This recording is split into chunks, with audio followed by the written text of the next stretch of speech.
Anyway, we finished military base. Let's see what we got next. Command control. Woohoo! Let's see what we got. By the way, the System Shock remake kicks a bunch of ass. I should just say that right now. Like, the System Shock remake kicks so much ass.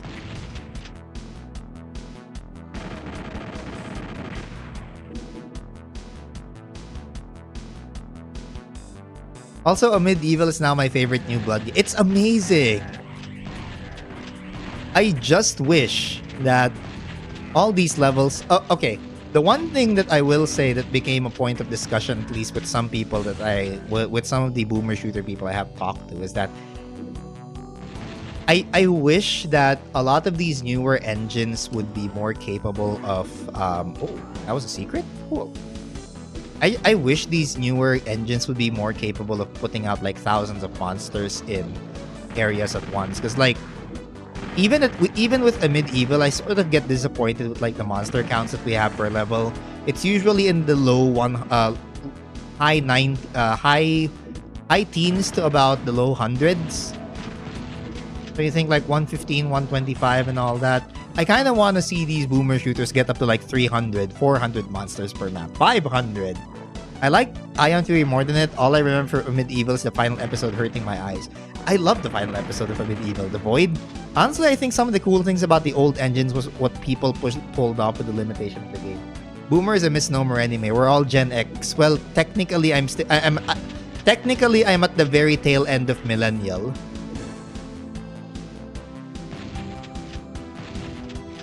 Yeah, technically, I'm at the very tail end of millennial. I think 93 was like the cutoff, or 94 was the cutoff for millennials. The Void melted my brain. I love the Void. Just because it was such a unique setting. Although, navigating it, I kind of get it. But at the same time, I loved it. I played it with RTX enabled. Okay, I didn't. I didn't play with RTX on. I have always maintained the opinion that ray tracing in most games is a gimmick that just hogs performance and doesn't really make the game look all that better. And besides, like, a Medieval's visual style is already so strong, it doesn't need it. It doesn't need it. I swear, it doesn't. 95 is the end point. Okay, so tail end of millennials it is then. It runs okay, but way too shiny. Exactly. Like, wait. Speaking of shiny, oh god. Point of discussion. I just remembered something. I know I've ranted about this a couple of times now, but like, have you seen all of those YouTube videos saying things like, modernize mid-2000s game with extreme graphics from 2024, and then all they really do is just run like some texture pack and then a bunch of reshade that makes everything way too makes everything way too shiny, especially the surfaces. It's kind of like what they do in those GTA with HDR and reshade filter. Dude, I'm sorry, but I really dislike reshade. Well, not really dislike, but I wish that we had a reshade implementation that didn't also catch to the UI. Kasi, there is a so I tried out this thing called Dark Souls Lighting Engine. It does have a bunch of reshade effects in there. I wish that some of those reshade effects didn't affect the UI as well. Kasi reshade would be one way for me to get like really good SMAA. Because a lot of modern game anti-aliasing implementations are absolute garbage, and I think reshade or it's either reshade or what was it? I think it was reshade, but yeah. They can give you this SMAA effect. The only problem is that it also applies it to the UI, and I don't like that. Like, I get so annoyed by how even the UI is anti-alias and just something doesn't feel right about it. Doom 3, what's shiny, coming to a PC near you. Yo, I remember it mostly because it was the funniest. The funniest it got was like when people were saying GTA San Andreas remastered with 2024 textures and effects, and like I scrolled through the first few comments, and the first thing I see is somebody shitting on it because so apparently wet and shiny roads makes the game realistic now. Ha ha. Which I was like, wait, someone gets it. Someone gets it. Unbelievable. Someone gets it. Bruh. The remaster didn't change it. No, I'm not even talking about like... I'm not talking about the remaster. I'm not talking about the remaster, but in general. You know the funniest thing I did see from... the funny thing I did see with the GTA San Andreas remaster is that... You know the rain effect that they have? It follows you. The rain effect actually follows your character. So instead of you wading through raindrops, the raindrop just happens locally in this one area. And then, it follows you wherever your camera is. I'm of the opinion that RE2 is the standard for an actual remaster. That's a remake, isn't it? I think as far as like actual remasters, you have to look at Night Dive Studios remasters. Which basically just brings the game to modern... Bacon, look up in chat. Did you know that Doom Eternal technically uses Decorate from Ultimate Doom Builder? I do not, and now I do. It is a remake from Gout. Yeah. So, let's establish remakes are just completely new games. So the System Shock remake is a remake, but there's also the System Shock Enhanced Edition, which is a remaster, which basically brings out the same game just with widescreen support and modern controller support. And I think a few more like graphical options, but otherwise it's the same old game. Just with modernized controls and modernized resolutions and everything. But I'd rather get a remake over an ugly remaster most of the time. That's true. The Dark Souls remaster is a perfect example of a remaster because, well, all it does is, again, makes 1920 by 1080 native. You couldn't do that before. You had to play it with DS Fix. It changes the lighting somewhat, but it's essentially the same game. Like how the Doom community pretends Doom 3 and 2016 aren't remakes. But they're... Wait, what do you mean? Sorry. I know they're just new games. That's... 2016 is a reboot. Exactly. Or well, it wasn't really... It's not really a... Wait, is it really a reboot so much as it is just a sequel? Because technically, I think they explain it in Doom 2016. Yeah, I think I remember this, but like... In Doom 2016, they basically say everything that happened from Doom 1, 2, 3, and 64 is all canon, right? Well, anyway. We're gonna drone on and like arguing in semantics in here, but yeah. Fine. Now, Doom: The Dark Ages is a prequel to 2016. Yes, the new game, the new Doom game. Gotta admit, I love that. I love that weapon where you should basically shoot the skulls of your enemies, and like it's literally a skull flak cannon. No, that would be in Eternal. Oh, they would cannon weld it in Eternal. I see. Okay, that's something I didn't. That's something I was sort of confused on. And thank you for pointing that out, Truebird. Dark Ages takes place between 64 and 2016. You like that weapon because you hate Lost Souls and Revenants. Yes. And? Yes, and?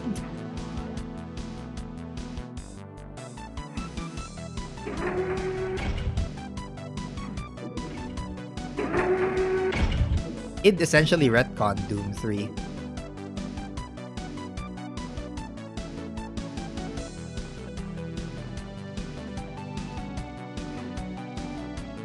Gotta admit, okay, the midis in here kind of kick ass. Like, they're not something I'll remember, but as far as just like vibing to them, they do a wonderful job of just making me vibe to them. Okay, so what exactly does that achieve? Like, where do I leap? Am I able to even cross any of these? Am I able to cross that? Fuck the Truger, man. Mr. Mean, nothing lost from docking the Truger. Doom 3 isn't a remake, it's just company uses 3D because it's cool and fucks it up product of its time. Well, okay. Am I gonna be in the unpopular section here because I actually don't think Doom 3 was that bad. Like, it was actually good. It wasn't amazing. It wasn't Doom 1, but what it was pretty nice.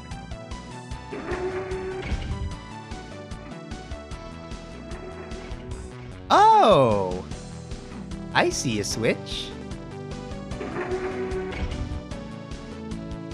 Any way for me to get to the Switch?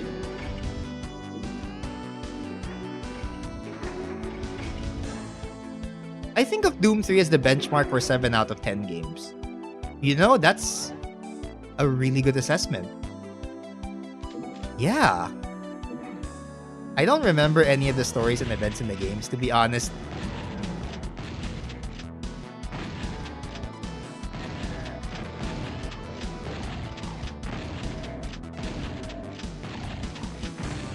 Also, I know people defend the Doom 3 shotgun and say it's meant to be that way because Doom 3 is in a closed space kind of game.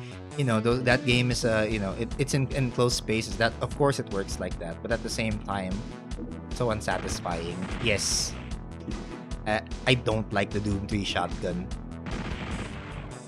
Like usually there are things I judge. I have very weird metrics when it comes to judging a few games. Sometimes I think a game's gonna be really, really good if it has the funny Steam reviews over the highly complimenting Steam reviews. If the Steam reviews are funny, it's probably a great game. You should play it. And then, you know, I sometimes rate games by their shotguns. Fear 1 has an incredible shotgun. It was an incredible game.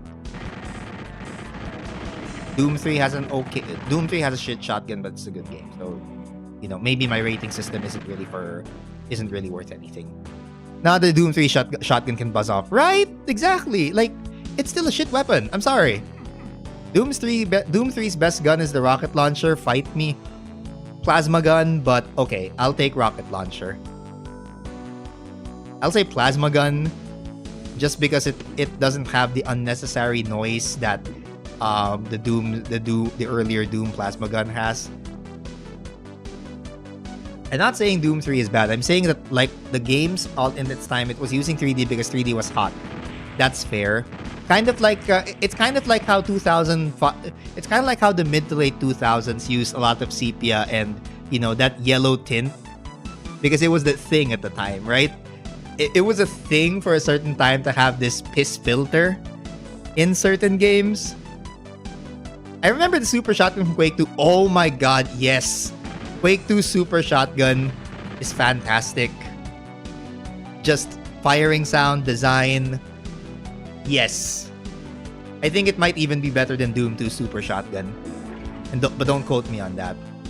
I actually think it might be better than Doom 2's SSG.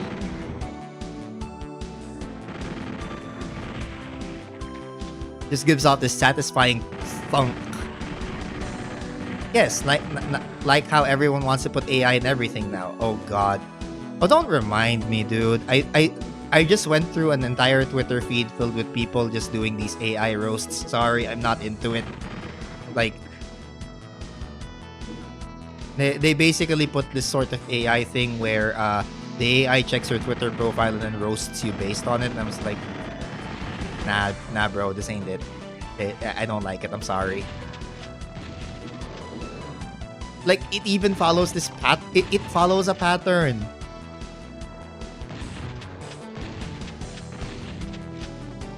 It'll either comment about how unoriginal you are or how much you post, how much you post and how little content you actually make. It gets kind of old really quickly because it just generates the same prompts every now and then.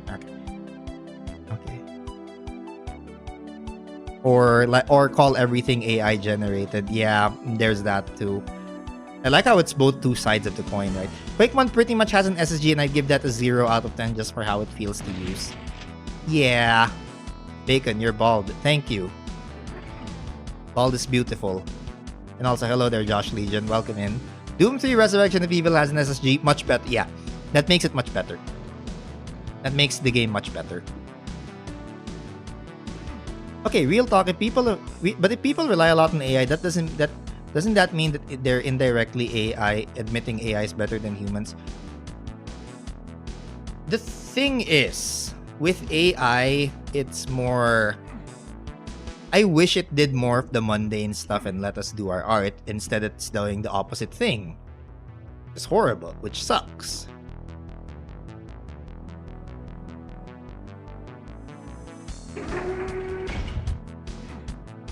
No, it's a tool just like Photoshop, just more advanced. Yeah, it's just a tool.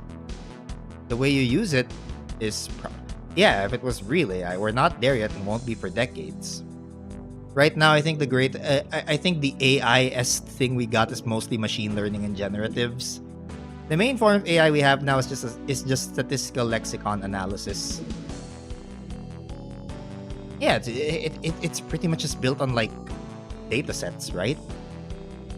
Am I even saying the terms correctly? Like you just feed data into the machine and generate some random gibberish. Okay, also, where am I gonna use the blue key? We've been having this discussion for a while, or rather, and I still haven't figured out where the blue key was. Or where to go next. Okay, first complaint. While I like the fact that all of these interpretations of the id levels are detailed and very nicely, sometimes the progression is still obscure. Sometimes. Okay, no, never mind. I think I got it. I just didn't drop down here. Is it obscure or am I just a dumbass? I think it's because I'm just a dumbass. Never mind, I'm just a dumbass.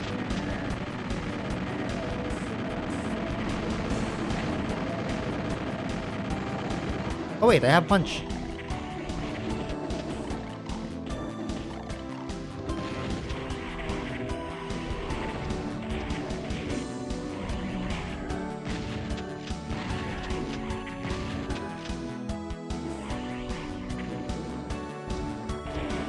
Although it does, it has sort of, although I think the way we so loosely use AI as a term has sort of, the big thing now is LLM or large language models. It's just a big data set that can infer statistically the next word that would make sense from pattern analysis. So it's the same way my Google keyboard works. It's like the same way my Google keyboard works when I'm about to type something. So where it sort of guesses what word you're going to say next, right? Or what you're going to type next. Just implemented in a much larger scale. It appears to be intelligent because it can answer questions, which is still just data fed off into the machine, and it's worse. I like this explanation, by the way. Or rather, and it's really good, but like you said, everyone just calls it AI. I like that you can translate stuff much better than copy-pasting, otherwise not much is that interesting. And it's not smart or intelligent. It just appears that way because we just feed it a lot of data. It'll still it's still going to generate specific responses as far as I can remember. So, and like the answers don't really change on the fly. Something about it just feels like it's just been sort of still fed into a machine, and it's mostly just the machine doing it or something like that. I don't know. It'll probably cause issues from all the people using it to summarize important documents. Yeah, I have Scuff trained to talk to people, and some of the stuff she generates is wild and hilarious. Oopsie. What is this weird obsession I have with just... Okay, you know what? I have a fist. And I immediately fail using it. Ow. I can't see shit. But it's also very repetitive at times and clueless. Turn the lights on and carry me home.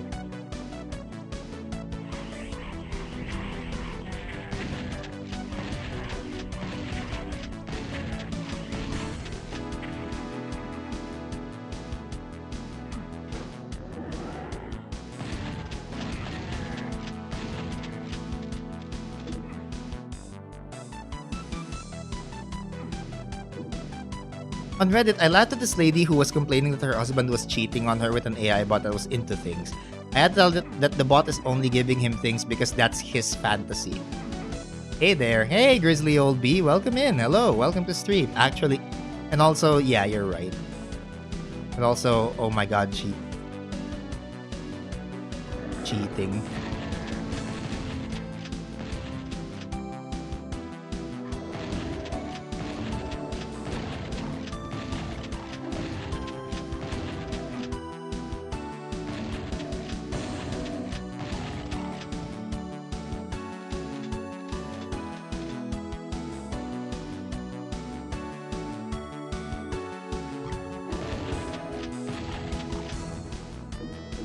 She considers it cheating. I'm at a bit of a loss for words.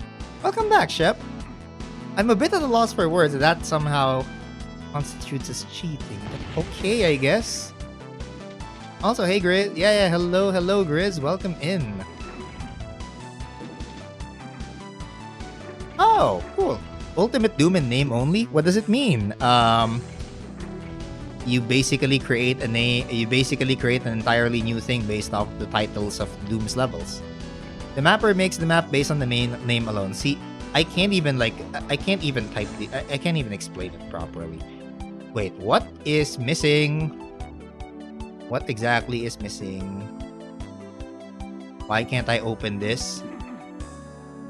Okay, there's gotta be some weird switch in here. Anyway, I've missed 3 secrets in here. They're much better at hiding it than I am, so I will now refer to good old Doom Wiki.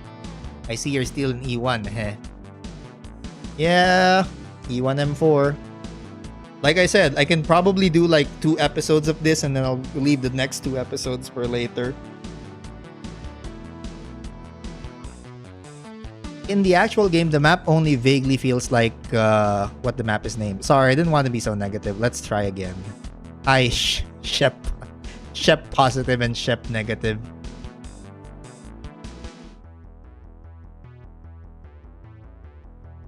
Okay, so wait, before the red key room, open a salt wall to the south between metal ridges. Okay.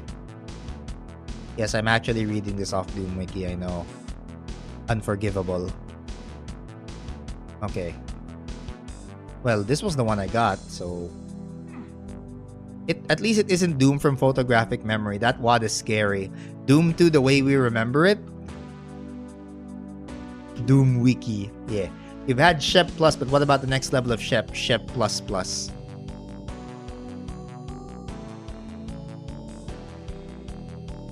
I would say the next evolution to that is Shep Sharp, but then again, that would just be Sherp.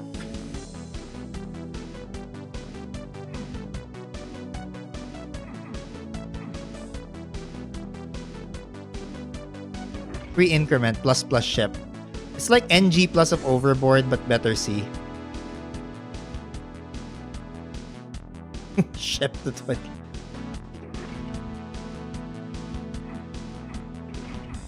That's the beta Shep.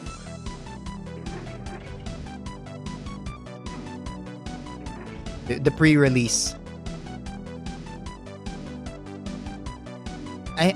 I'm guessing that's also the release version. That's probably the version of Shep that instead of shooting BFGs, instead of farting out BFG shots, he farts out a bunch of Christmas balls together. Ain't you know I'm alpha? Wait, what did they mean by this?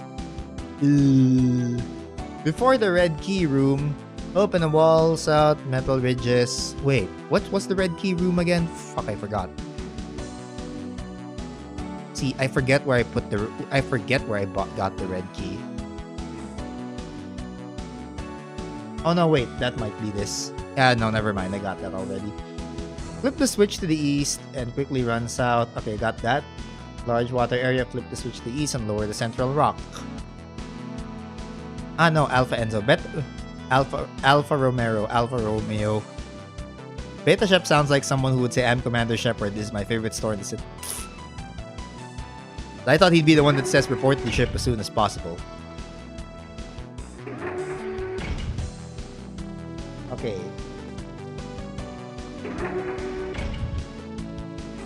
Northwest end. Oh. This is all good lore and canon.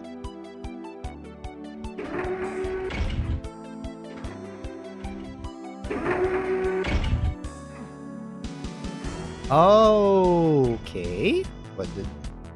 That just takes me to the exit, right?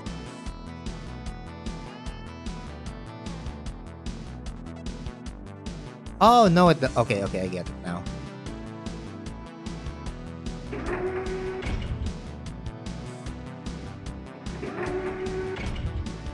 Quickly run to the northwest end and press the button on the larger block. Okay, northwest end. Did I press that right? I did. Okay, I get it now. That's some weird lip sound. Yeah, it's from Doom 64. I gotcha.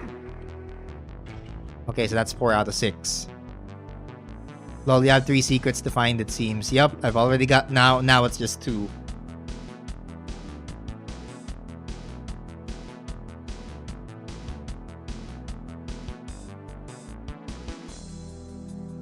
Okay, what does this guy? Oh, the C-shaped wall. There are so many C-shaped walls here, it's really hard to determine which one is which. Secret hunting, our favorite pastime. Yes, I really can't let this level go. I know, I can't let it go. Okay, the outside is definitely a secret because you can see that there's a plasma gun that's standing there. Just gotta figure out how to get to it. Not as bad as Secrets and Blood. The Secrets and Blood were alright. Wait, I see it. Found it.